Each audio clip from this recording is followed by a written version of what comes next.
Sa Pilipinas, pag walang pasok or holiday, pupunta ng dagat ngayon, summer. Kami sa abroad, dito sa Japan, tulog na lang. Kayo na lang pupunta sa dagat.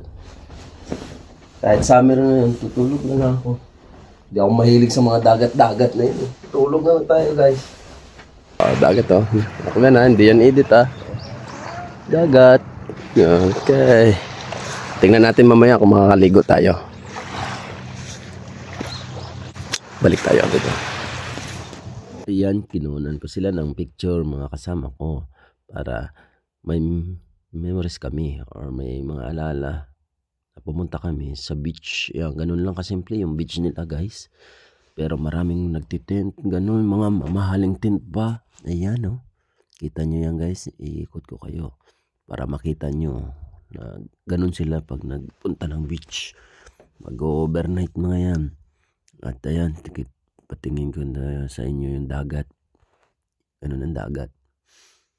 Pagkalma, maganda din. Ayan o. Ayan guys, pupunta tayo at malalapitan natin parang sa amin lang. Ayos din yung kulay ng buhangin nila dito. Or hindi ko alam sa ibang location or ibang part ng Japan. Dito kasi sa amin white sand din. Yan. Diba? Ganun kaganda din. Ayan. Dadakot ako dyan. Ayan. Papatikin ko sa inyo. Ayan. Medyo kristal lang. Pero malaki-laki ang buhangin. Hindi pino. Yung guys. Ayan. Parang sa amin lang. Gandang aso guys. Oh, bebe. La bebe. Ceci furi.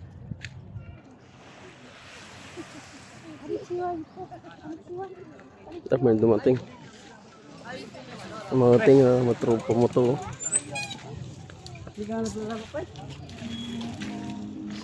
Wala pa sa kondisyon. Practice ka daw. Ayan, at binidyohan ko ulit si Senpai Philip at makasamahan ko. Ayan. At ayan din si Senpai Joel, ang ugat ng Mindoro.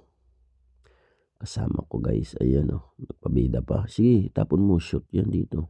Ayan si Batang at si Melchor.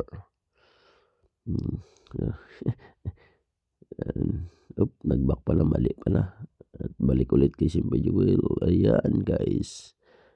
Ayan. At bigla tayong babalik ng ng dagat. Medyo bumaba na yung tubig ng pagbalik ko. Hapon na. Maghihayaan na kasi kami ng uwi. Ayan. Yes, ayan o. Ito naman o. Simple lang ang dito sa Japan guys. And again, Barikis, I'm out. Uwi na guys. Enjoy.